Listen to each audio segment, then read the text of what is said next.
Good. All right. We are recording. We are AI summaring, and we're going to be starting on page 119, practicing awareness.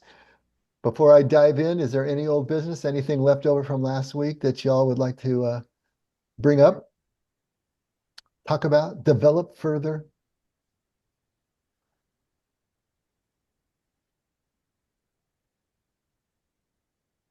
I always want that music going. Ba, ba, ba, ba, ba, ba, ba. Oh, I just did get a text from Scott. He said he's coming out of a frozen episode. I've never heard him put it that way before, but okay. Maybe he'll join us here in a bit. All right, let's go ahead and read today's offering. This is the ninth of 12 prompts. So we're getting down to it. We've only got 4 more of these. So we're coming to the end of the book. All right, practicing awareness to focus your monkey mind.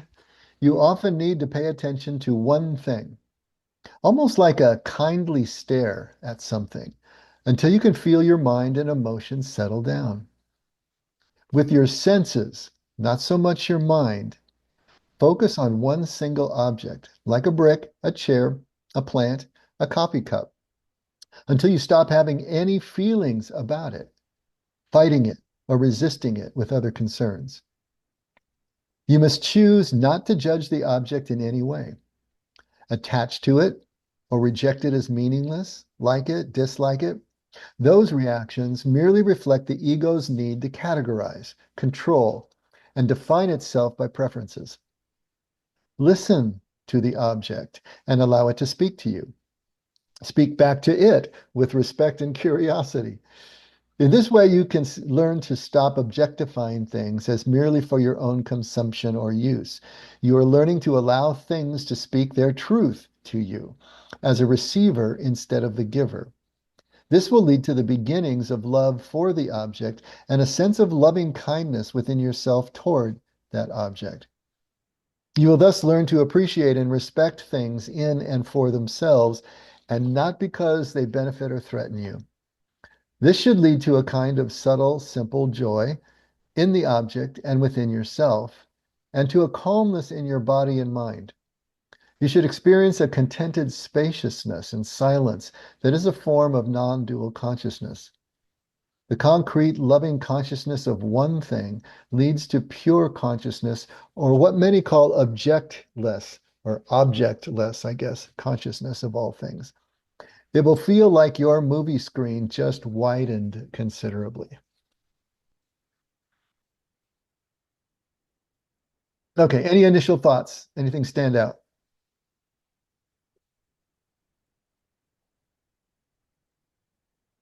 This kind of, for me, connects with the behold practice that we had a while ago. As soon as we were reading this and focusing on an object, just before I go to dog training on Tuesday morning, I stop at a little park off of Ortega Highway, and there's a little gravel parking lot, and there's sage, and there's these pretty, I don't know, probably an inch and a half diameter yellow daisies that are last week they were all dead, and I kind of drove in. I was like, ah.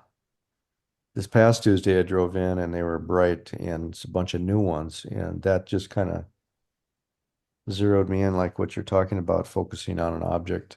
Mm-hmm. And it just brought beauty and just beholding what was in front of me and a kind of a disconnect from everything.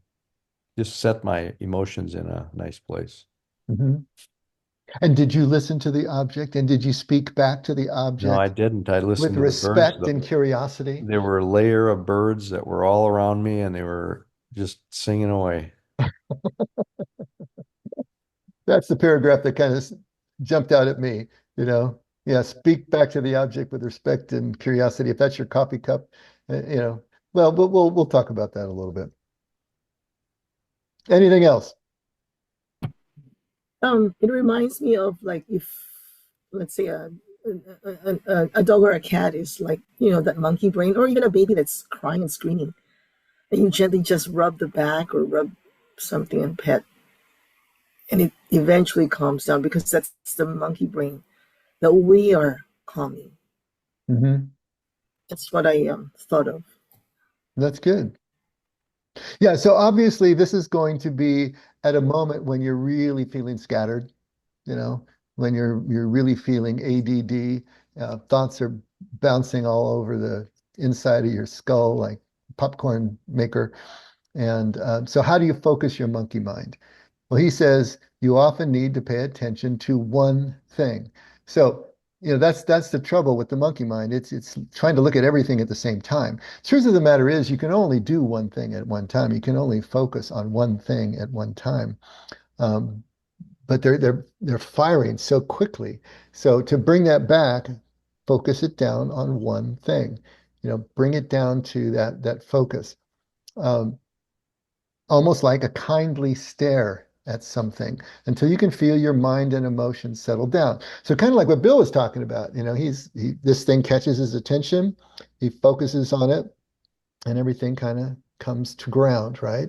And we can do that if we can focus on one thing. Now, the interesting thing is in centering prayer, of course, we don't even want to be focusing on the one thing. We want to let that go too. But this is kind of that intermediate process. And especially if it's online, if we're going through the day, this would be a good way for us to bring it, back into focus, just to almost like saying the mantra or doing the box breathing, some of the other techniques we talked about. This is just another technique, just another way to do that, to kind of stop the craziness for a second and bring it down. Kind of like when we have our silent time of prayer before we dive into our conversations. Just a time where you just kind of hold the presses, stop for a second, and see if you can bring the temperature down and the frenzy down, and then refocus. Um, it's basically what your sacred word is going to do in centering prayer. It's the one thing that you just focus on, let it clear the decks, and then let it go as well. But this would be a good, it's just another technique. Hopefully this could be something, another arrow in your quiver, right? Another tool in the belt. And now here's where he gets, this is an important distinction he's making in the next paragraph. With your senses, not so much your mind, focus on one single object, brick, chair, plant, coffee cup, until you stop having any feelings about it, fighting it or resisting it with other concerns. So that first bit, with your senses, not so much your mind. I think this just comes right back down to what we were talking about last night, and Danielle brought it up. Don't name it. Just don't name it. That's probably the easiest way that you can talk about how do you focus on something with your senses, but not with your mind. Well, you don't name it. You don't label it. You don't categorize it. You don't start thinking about it. You just notice it, and you're seeing it as it appears.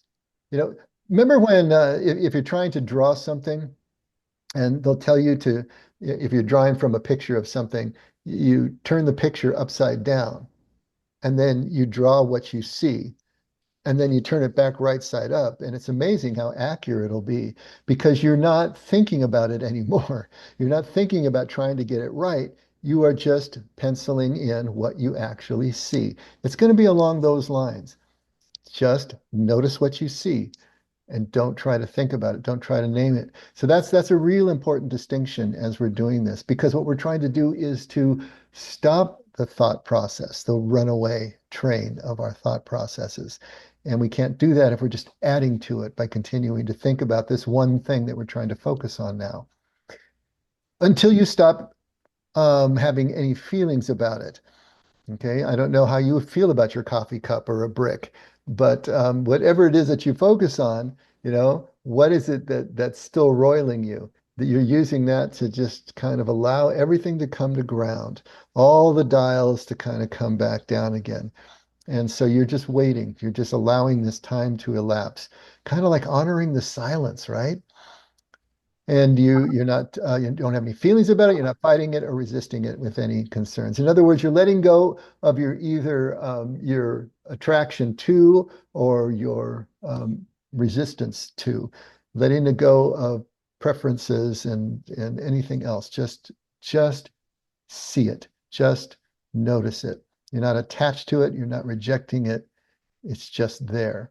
You must choose not to judge the object in any way, attach to it or reject it as meaningless, like it or dislike it. You're impassive in that respect.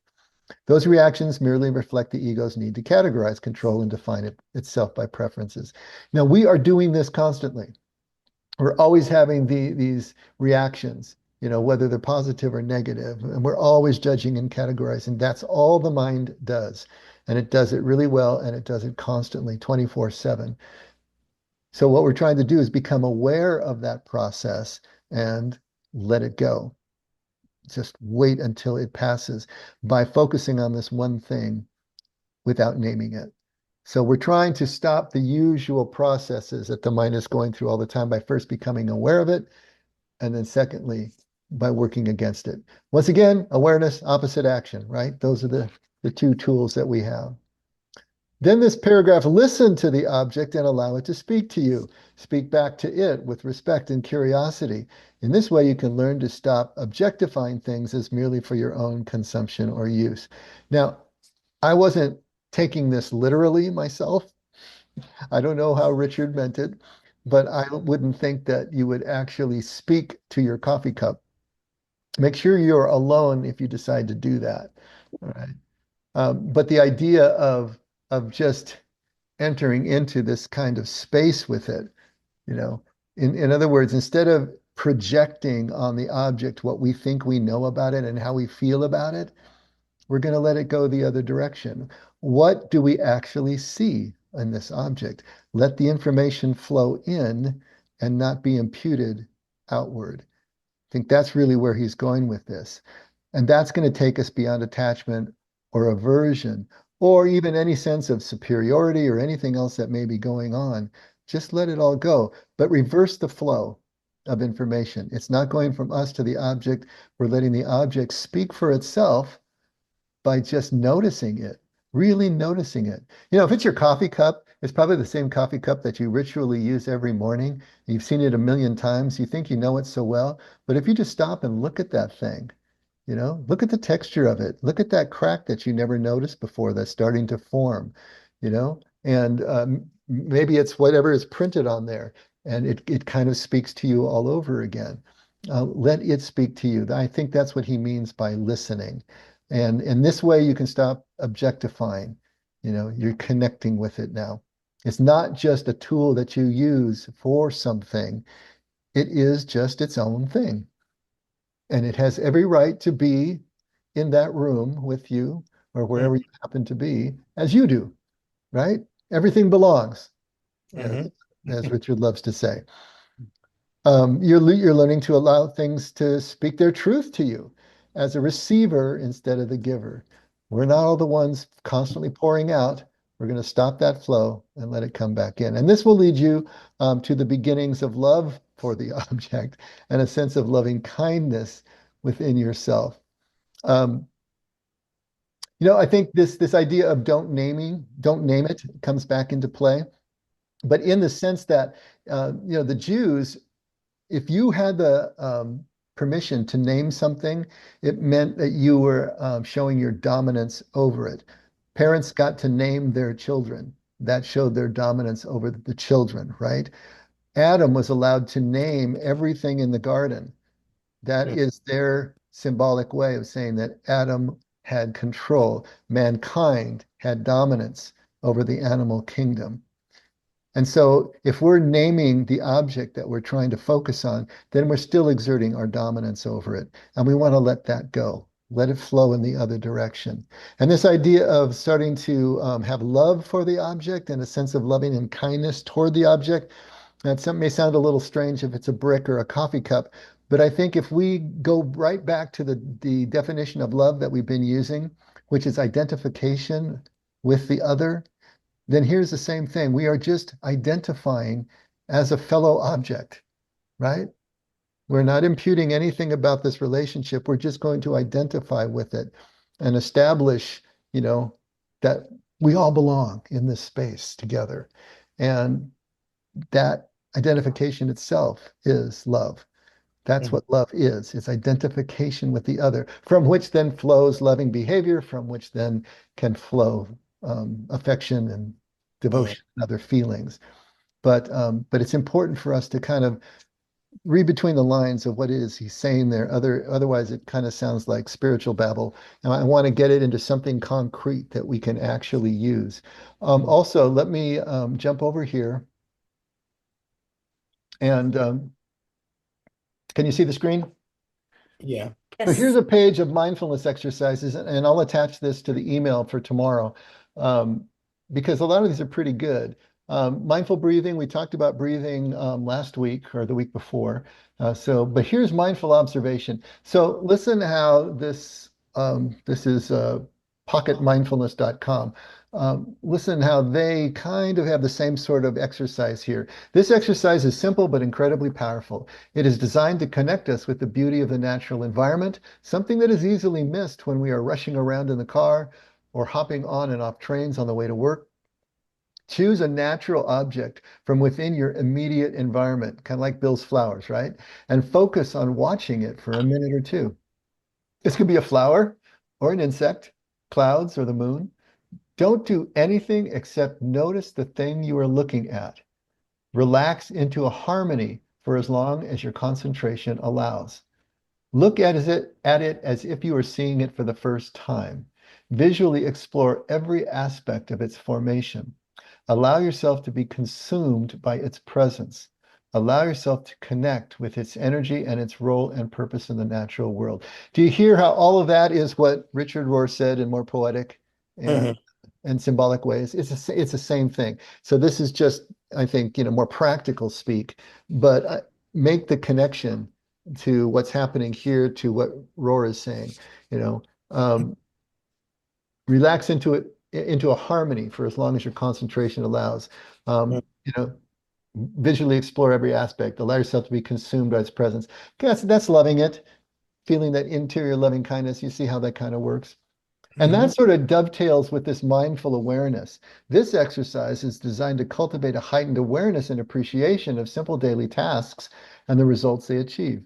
Think of something that happens every day more than once, something you take for granted, like opening a door, for example. At the very moment you touch the doorknob to open the door, stop for a moment and be mindful of where you are, how you feel in that moment, and where the door will lead you.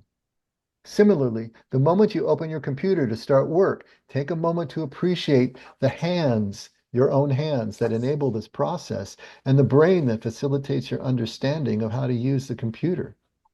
These touch point cues don't have to be physical ones. For example, each time you think a negative thought, you might choose to take a moment to stop, label the thought as unhelpful, and release the negativity. Or perhaps each time you smell food, you take a moment to stop and appreciate how lucky you are to have good food to eat and share with your family and friends. Choose a touch point that resonates with you today. Instead of going through your daily motions on autopilot, take occasional moments to stop and cultivate purposeful awareness of what you are doing and the blessings it brings to your life. Um, these 6 exercises are kind of like Rohr's 12 prompts and practices. There's specific things that we can do. And if we fold them into our days, what they're doing is they're cultivating that greater awareness. They're cultivating our sense of presence and mindfulness, which is what contemplation is all about. And so there's just a lot of different ways you can do that. So we also over here have mindful listening, mindful immersion, and mindful appreciation. But they're all going to be along the same lines. But those two, observation and awareness, really dovetailed pretty closely with what Rohr is talking about here. Any thoughts on any of that stuff? It made me think of the I thou relationship again, Oh, yeah, yeah. Uh-huh. right? Instead of thinking of objects, just thinking about how we relate to the object, and I really like that idea. Uh, Hmm. Yeah, you can actually have an I-thou relationship with your coffee cup. How about that? yeah, and there's a DBT kind of, like, for example, if you're sitting on a chair. Think of how the chair serves you and relate to you, how the chair supports you, how the chair, like what's your relationship to the chair, right? And it's kind of just moving again beyond this object to something that's a little bit more personal, Mhm. you know. Mm.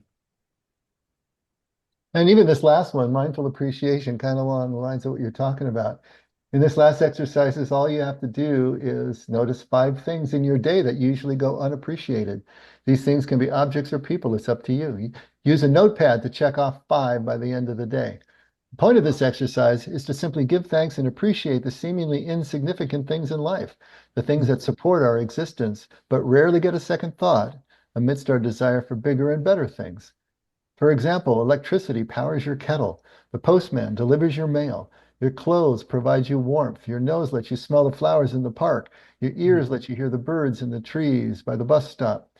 But do Mm. you know how these things or processes came to exist, or how they really work, how they benefit your life and the lives of others, what life might be like without them? Have you ever Mm. stopped to notice their finer, more intricate details?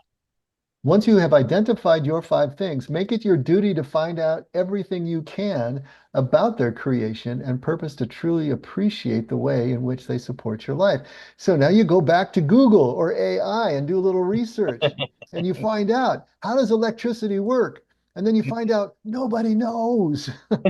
Nobody knows how electricity works. It's the most amazing thing. We use it, it's the cornerstone of our lives, and nobody really knows how it works. That's Mm. incredible. If you take the time to just read a couple of wiki articles or whatever it is. But these are great little exercises that are just zeroing us in, right? They're locking us in. They're making us mindful in the moment, but they're also moving us from merely separating ourselves from attachment or aversion, and then moving us into gratitude. And it's a real good Mm. um, process. At the bottom of page 119, you will thus learn to appreciate and respect things in and for themselves, and not because they benefit or threaten you. This should lead to a kind of subtle, simple joy in the object and within yourself, and to a calmness in your body and mind.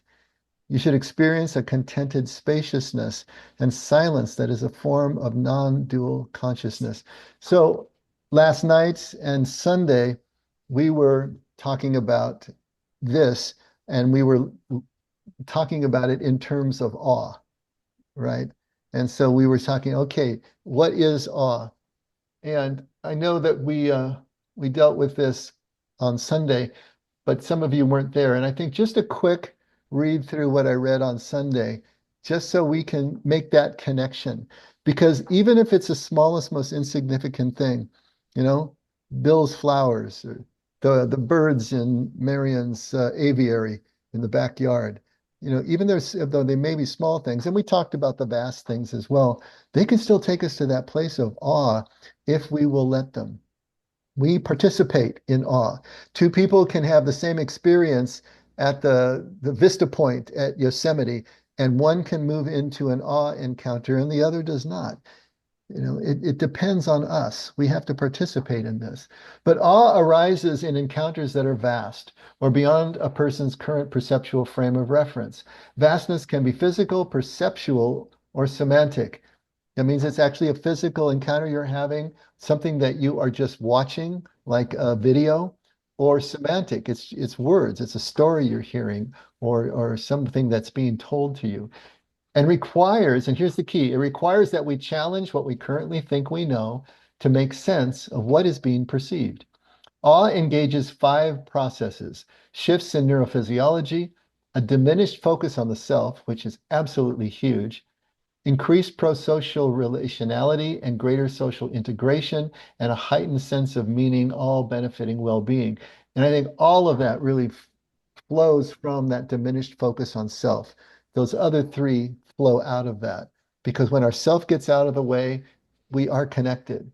And so we're going to be more social, more integrated, and we're certainly going to have a greater sense of meaning. Awe transforms the sense of self. An amplified focus on the self is linked to a variety of mental health struggles, including depression, anxiety, body image problems, self-harm, drug abuse, eating disorders, and social problems such as aggression, racism, bullying, and everyday incivility. Awe, by contrast, reduces the focus on the self. And I have this little parenthetical thing that was just talking about some of the physiological aspects of it, which is fascinating, but we're not going to go there right now. For example, in a study conducted at Yosemite National Park, participants were asked to draw a picture of themselves after visiting a section of the park that provides a wide scenic view of the entire valley, an awe-inducing experience. The researchers found that people tended to draw themselves in a much smaller relative physical size compared with a control condition, another positive experience at Fisherman's Wharf in San Francisco. So those who went to San Francisco, Fisherman's Wharf, drew themselves in these controlled, experiments larger than those who experienced Yosemite, who drew themselves smaller. And Mm. it's just fascinating that our minds unconsciously are doing this and we don't even realize it's happening. You know, we've had this reduction in our sense of self, the way we think about ourselves. And that really goes back to the default mode network. That is what really is the part of our head that talks to us. It's several regions in the brain that light up when we are thinking introspectively this way and we're not engaging with the outer world. And the exact opposite happens when we engage with the outer world and we really immerse in it, and especially in these awe-inducing experiences, all of that part of our brain shuts down and our mind works in a very different way. So that's what's going on here physiologically, but also spiritually. This vanishing of self-focus also leads to cooperation, sacrifice, and sharing.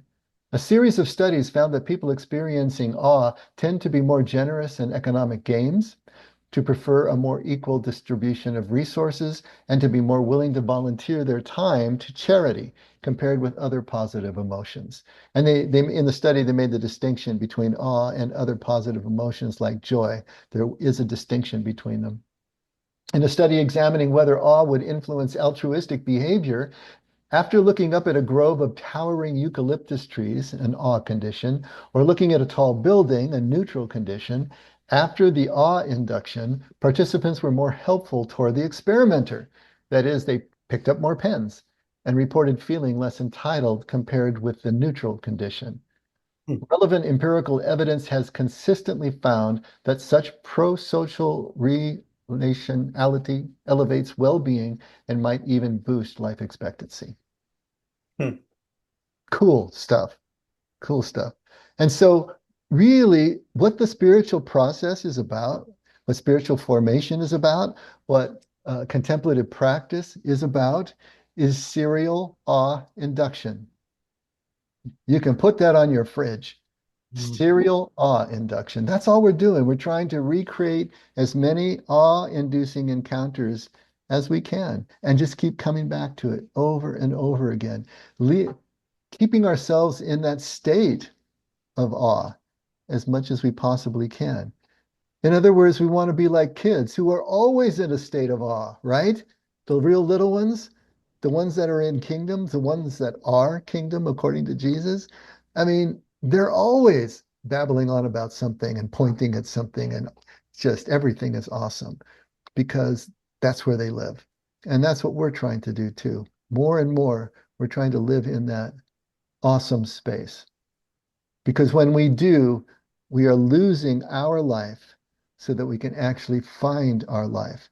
We're never going to be able to find our own identity, who we really are, if we're focused on the self, if the default mode network is firing away, because that is going to block everything else that is really real. And we'll never find our identity except in connection with everyone and everything else.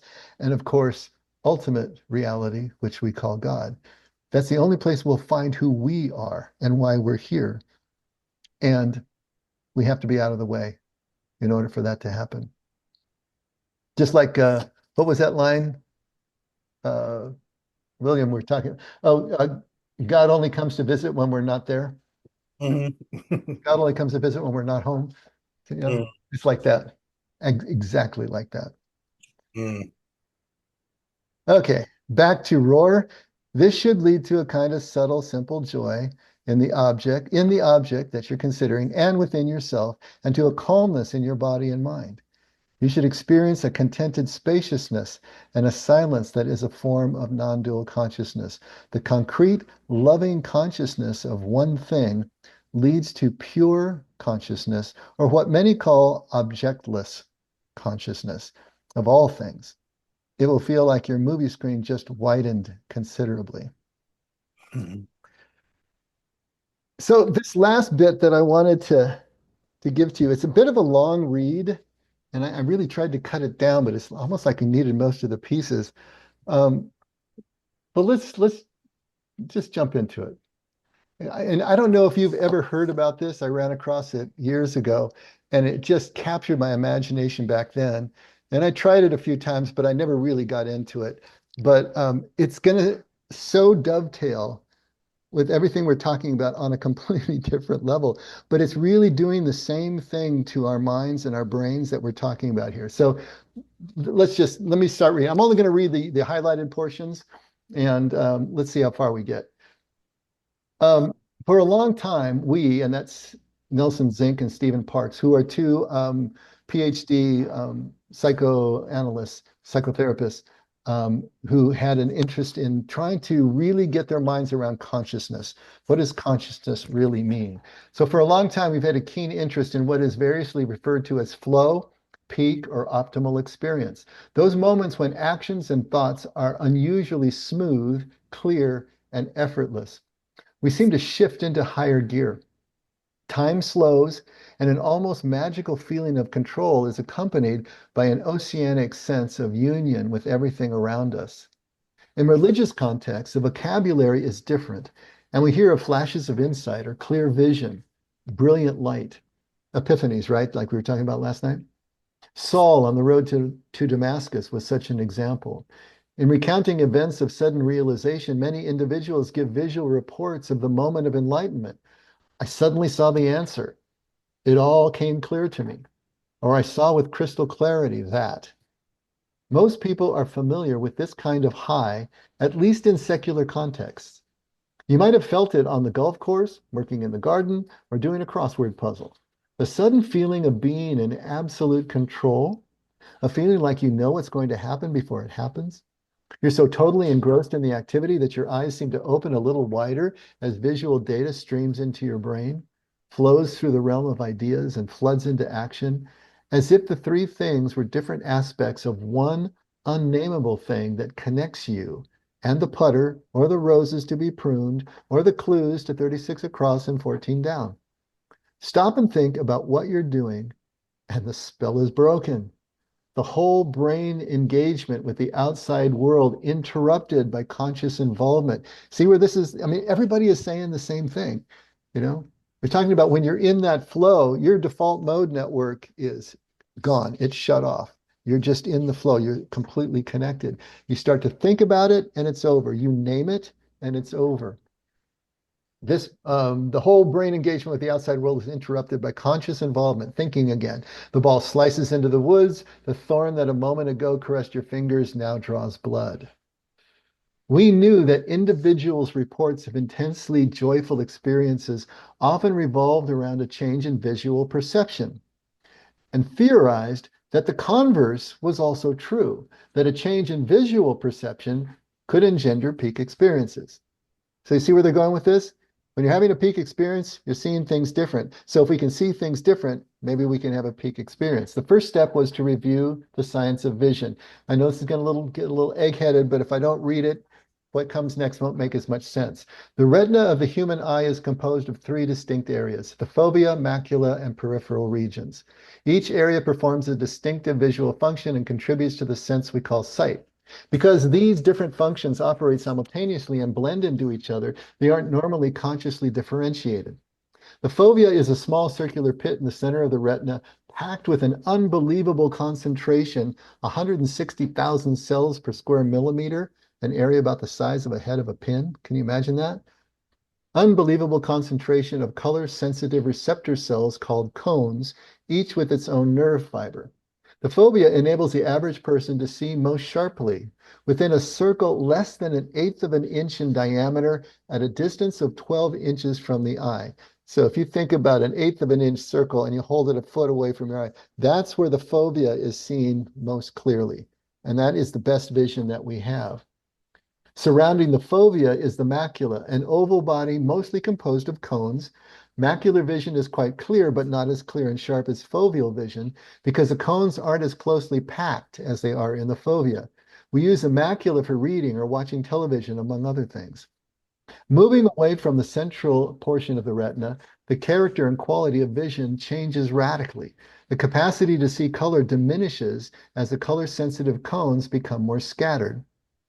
Fine vision associated with closely packed cones, each with its own neuron, shifts to a coarser vision in which 200 or more of a different type of receptor cell, the rods, are each connected in parallel fashion to a single neuron.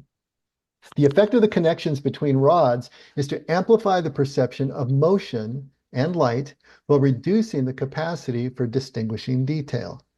Okay, so you're getting the difference between your peripheral vision and your centrally focused vision.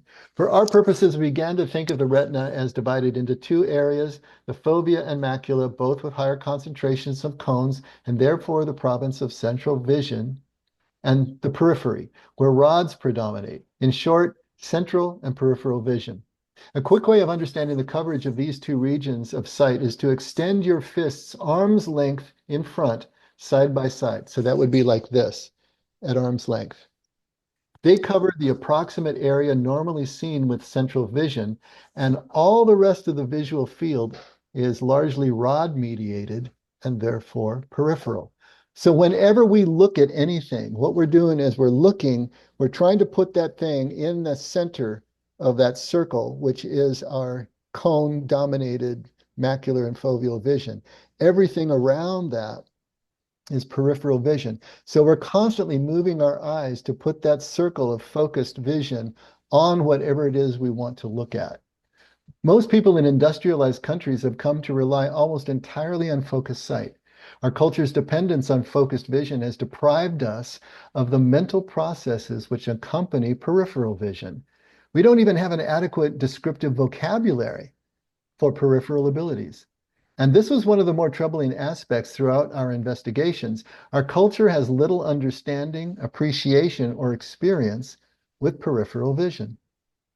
Might it not be true that many of the special perceptions claimed by mystics and athletes comes from the ability to observe the world and themselves from a different point of view, in a broader, more open context? Since it's clearly established that we all possess two visual systems, it may be that creativity, intuition, and even some kinds of ecstatic experience might have a direct connection with second sight, a sight dependent to a great extent on the brain's capacity for processing peripheral vision. Hope I'm not losing you here. In the Book of Five Rings, Miyamoto Musashi, the legendary swordsman of 16th century Japan, implies that he fought his greatest duels with his eyes crossed and goes into considerable detail about developing and using this strange ability. He writes somewhat mysteriously about a state he entered while so engaged. He also refers to the two types of sight, which he calls ken and kan. Ken registers the movements of surface phenomena. It's the observation of superficial appearance. Kan is the examination of the essence of things, seeing through or into. For Musashi, Ken is seeing with the eyes, Kan is seeing with the mind, a difference paralleling that between style and substance. He gives instructions for developing Kan sight. It is important to observe both sides without moving the eyes. It is no good trying to learn this kind of thing in great haste. Always be watchful in this manner, and under no circumstances alter your point of concentration. Do you remember those abstract wall hangings that if you looked at with your central focus vision, focused on it, it just looked like a texture, made no sense. But if you stood back a little ways and allow your eyes to, in other words, cross your eyes, let them go out of focus, suddenly you saw a 3D image of dinosaurs or whatever it happened to be. Do you remember those? I think they call them magic eye. This is what he's talking about. When we use that central vision, we're only going to see the surface of things. But when we allow that that to cross. And now we're seeing with peripheral vision, a whole different image comes to the fore. So what Musashi was saying was that peripheral vision was a dynamic type of sight. It had been in all the physiology texts, but we had overlooked it. We are most sensitive to motion in our peripheral field. Peripheral vision is made for movement. So the problem became that of creating a visual point which would remain fixed while one moved. We settled on attaching a 9-inch rod with a bead at the end pinned on the bill of a baseball cap. You'll want the bead about 12 inches from your eye. We could turn our head from side to side and move around, all the time focusing on the rod tip. So you see what he's talking about now? He's got this thing coming off the bill. So as you turn your head, you just focus on the rod, focus on the bead. This would also satisfy the requirement of holding one's focal point constant and not on the object observed. It was an easy way to achieve Musashi's insistence on cross-eyedness. He had apparently taught himself to focus and keep focused on an imaginary point during life and death sword battles. There must be something to the technique, or else he wouldn't have used it. While we thought sword fights were a little extreme as a means for testing our thesis, at least for beginners, we needed an activity that required that our peripheral vision be operative to ensure our safety. In the end, we decided that hiking over somewhat rough terrain would do the trick. And now you know that Ellen is listening more closely, right? And so on a bright May afternoon, we drove across the beautiful landscape near our homes in northern New Mexico, looking for a suitable place to walk. We selected a path that began as a rocky dirt track through pinyon-dotted hills and led into a sandy arroyo, put on our caps, and set out, keeping our eyes always focused on the bead at the end of the rod on their bill cap, right? We soon became too engaged with the immediate difficulty of walking through uneven terrain to worry about what we looked like. Everything we saw in the central area of vision around and in front of the rod was doubled, an illusion caused by binocular vision. To illustrate this point, hold your finger about 6 inches from the front of your nose and stare at your finger, and you'll notice that everything in front of it and to several degrees on either side is doubled. I mean, try that. Look at your finger, put your finger 6 inches away and focus on that. And then everything behind it, you're going to see in double, but only in that macular area. Outside of that, everything, you can't look at it, but you notice that everything is still singular over there. So that's the way that they're walking around, looking at as if it's your finger and everything else is in that cross-eyed double vision. So while watching the bead at the end of the rod, it appeared as if the straight path we were walking on always seemed to be approaching a Y, or the path ran straight between two rocks that became one at the moment our foot aimed to step between them came down directly upon it. Two solutions for dealing with the doubling presented themselves. One was to tilt the head to the right and up so that the line of the path, for example, was seen undoubled in the left portion of our peripheral field. Peripheral vision is unfocused, so there's no doubling unless viewing something very close to the eyes, in which case central and peripheral visions overlap. The other was to guess. The real rock is probably not on the right or the left, but between the two. Then we discovered a third method. Don't think about it. See where this is going? The brain knows where the real object is, even if our eyes and conscious mind don't. And left alone, it delivers unerring instructions to our limbs. This seemed a wonderful revelation, and that a virtually unknown part of us knows much more than we know it knows. This was the first of many challenges to what we'd long assumed to be the supremacy of consciousness, and the implications left us giddy.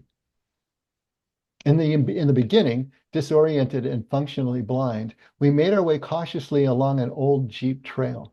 Soon we noticed that our feet seemed to know what to do. We stepped over and around obstacles on the ground without consciously being able to see them. It became apparent that our non-conscious minds could see the ground directly in front of us perfectly well. Now, this is where it's going to get interesting. Within an hour, our field of vision began to clear, and we both became engrossed with the phenomenon of seeing double. Walking behind, if they're walking behind each other, one could watch two identical people moving up ahead, walking side by side, each making identical movements. A sort of Zen paradox arose as to which was the real one. We later understood that the solution to this and other reality paradoxes was an important part of learning to use and trust second sight.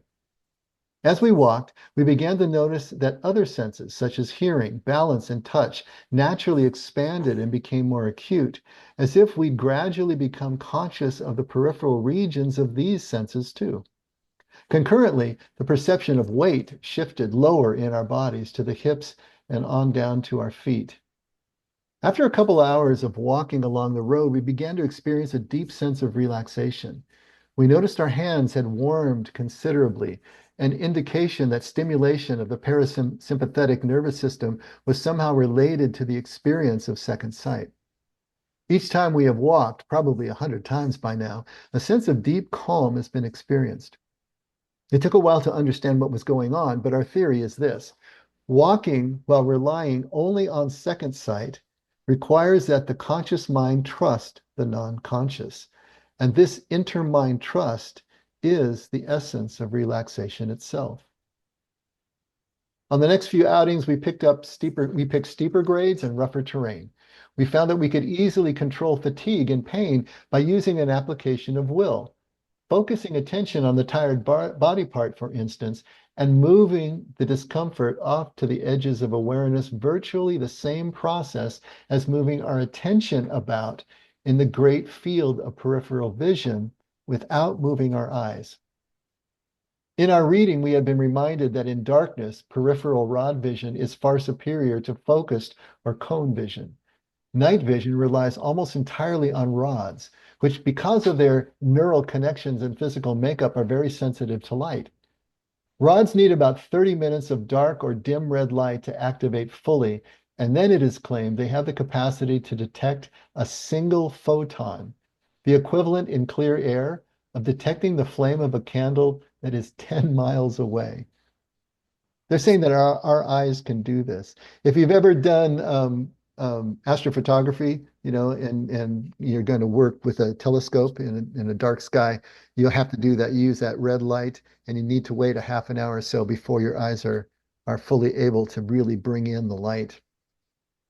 In the dark, cones are for the most part visually useless. And so we figured that walking in the dark would force us to become even more dependent on peripheral vision. It was time to up the ante. And so they're going to actually do their hikes in total pitch darkness out in the desert. We modified the headgear by painting the beads with luminescent paint and increased our daily intake of vitamin A, necessary for the formation of visual purple, a substance which enables the eyes to adjust from bright light to darkness, to 50,000 IU for a week to make sure we weren't deficient. We picked an area where we hadn't walked before and started out around sunset. For the first hour of walking, we noticed all the familiar inner shifts and sensations. And then something strange happened. We entered the night. We really don't have a better description. When it became apparent that we could see perfectly well, the night became alive. Rabbits hopped by, nighthawks and bats flew past to check us out. Our steps got lighter. Walking was approaching the status of flight. We felt like we'd fully entered the experience of second sight. Other senses expanded even more than we'd experienced before. Balance became much more sensitive. Later, we developed a very slow walking kind of Tai Chi, just to enjoy this exquisite sense of balance. Our skin started to feel peculiar, more solid perhaps, and we found we could walk comfortably in quite chilly air without any extra clothing.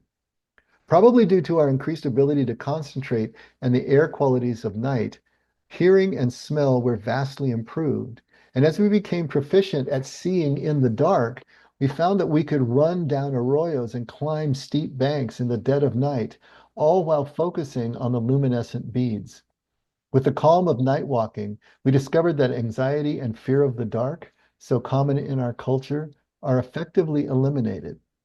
Fear, anxiety, and even physical pain are seemingly associated with focused vision, while peripheral processes engender relaxation and delight, a state we have seriously dubbed sense surround. Night walking became one of the most consistently relaxing and exhilarating experience either of us had ever had. The reports, ancient and modern, turned out to be true. Employing second sight did facilitate a distinct change in perception and sense of well-being. Not only were we learning to travel freely in the dark, it was becoming apparent that this capability connected us more directly to the non-conscious. Far from being a storehouse of fear, we found it an incredible protector dedicated to our safety and happiness. Okay, that was a long read, and I apologize for that. But I wanted to throw this log on the fire, along with everything else that we're talking about here, because it's all of a piece. What we're doing in contemplative practice and what we are doing in mindfulness exercises, what we are doing as we cultivate awe. And in this case, what they are doing by making sure that their focus isn't always just on that central focused area of sight, which is always really connected with our mental processes. And that's really the key. When we're focused on being able to see through that little circle, we're thinking about that. That's where all the rational processes go. When we cross our eyes and that goes into blur, and now we're open to this 180 degrees of peripheral vision, that's where all the unconscious processes take over. And that's exactly what's happening in our contemplative practice. I've found that sometimes when I'm having trouble in centering prayer, to actually just let go, I go ahead and I cross my eyes, even as they're closed. I cross my eyes and they call it going wide in other writings, and I feel myself go wide. As you cross your eyes, suddenly everything you can become more sensitive to what's out to the sides. And that can help me to just relax that grip that the mind has on us, right?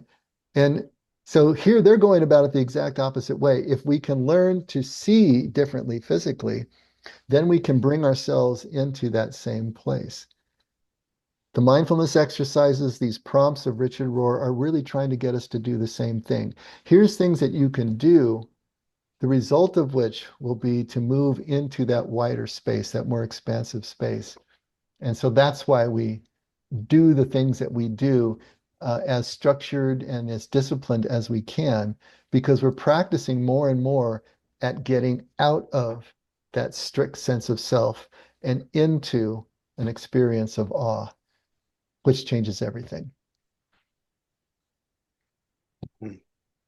And I think, Ellen, on your next hike, you need to try it. No, I was just gonna say I'm taking notes. I walk at night, Mm. but But, now, not but think about what they're doing here. not They are right. doing That's it in complete blackness in right. desert areas that they have never walked before, where there isn't necessarily even a path. Yeah, They're that's seeing scary. in the dark the way nocturnal animals do, because Yeah, they're no longer focused on this cone, this macular area.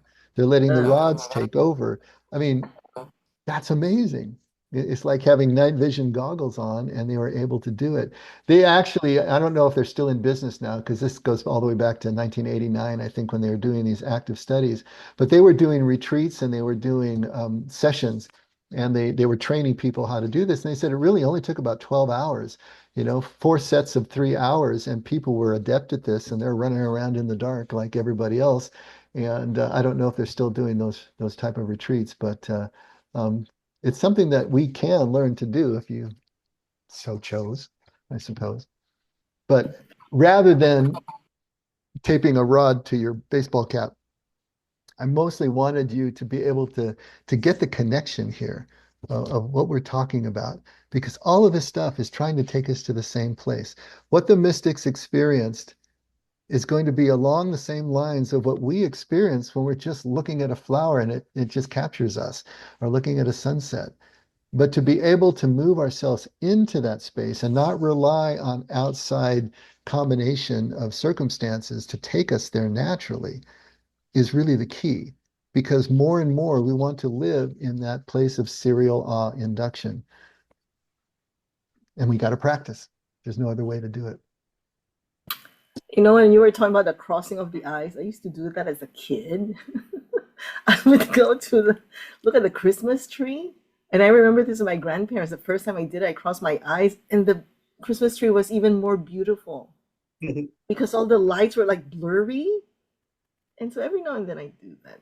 And then I would play with my vision. I don't know, where you look at the moon and you close one eye and then you close the other eye and then it's as if you shifted the position. Then finally I figured out it's called the parallax view. I would play games like that. Mhm. Yeah. My brother told me if I kept doing that, they'd stay that way. I know. That's what they told me too. We got told the same thing. I think Ellen, let's you and I walk into the effect on Sunday cross-eyed, okay? I do it. After I read this the first time, I tried it, and I didn't actually get a cap, but I was going for walks or going for runs, and I do it with my eyes relaxed and crossed, and it's really disorienting at first, but after a while, it's like, yes, you really can see where you're going, if you're not trying to see where you're going, you just relax into it, and it's like, yes, I could see that. Now, I was just going down a sidewalk. And so it was a lot easier than what they're talking about. And it was light, it wasn't dark. Um, but still, it's interesting that you think that you're not going to be able to see anything if your eyes are crossed, but you really can. It's amazing how it works. I never took the time to really get adept at it, but I didn't feel that was necessary. But the concept behind it is hopefully what you guys are adding to the fire of everything else that's going on. And I'm just egg-headed enough to dig this kind of stuff, so you had to put up with me for the last 20 minutes. I was thinking too, it cannot be totally dark though, because you have the stars and you have the moon, depends on the phase of the moon. No, he It's said you make not sure you do this on a moonless night. moonless night, but you Yeah. still have some light from the stars, if Yeah. you're far away from the city. Yeah, It's and not starlight can add, but I mean, if you've ever been out in the mountains or someplace, those of you who've gone camping, when it gets dark. And we city dwellers have no appreciation anymore of how dark it gets at night, where everything really does need to stop unless you've got good at this kind of night vision.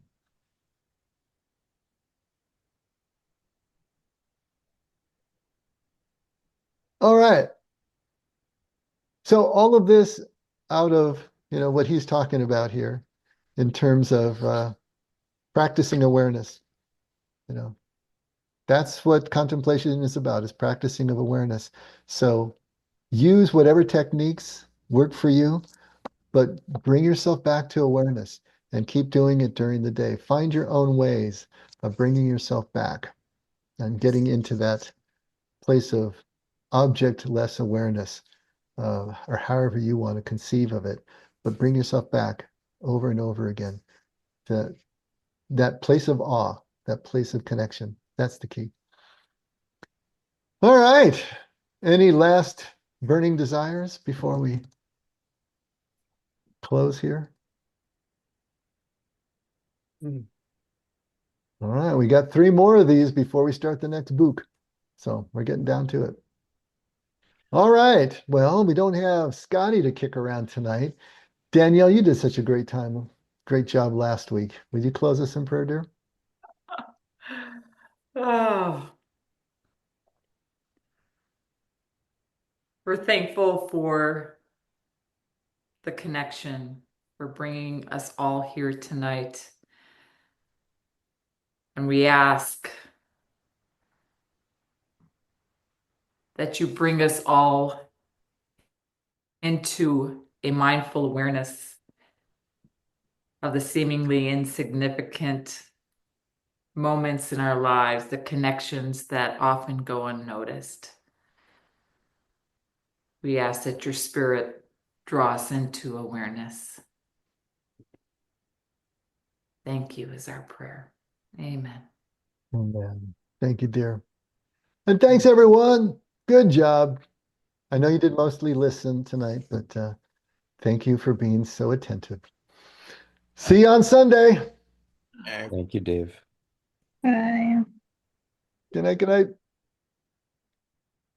Good night, Jordana. Good night, William. See you on Sunday. See you on Sunday, dear. Right. Bye-bye.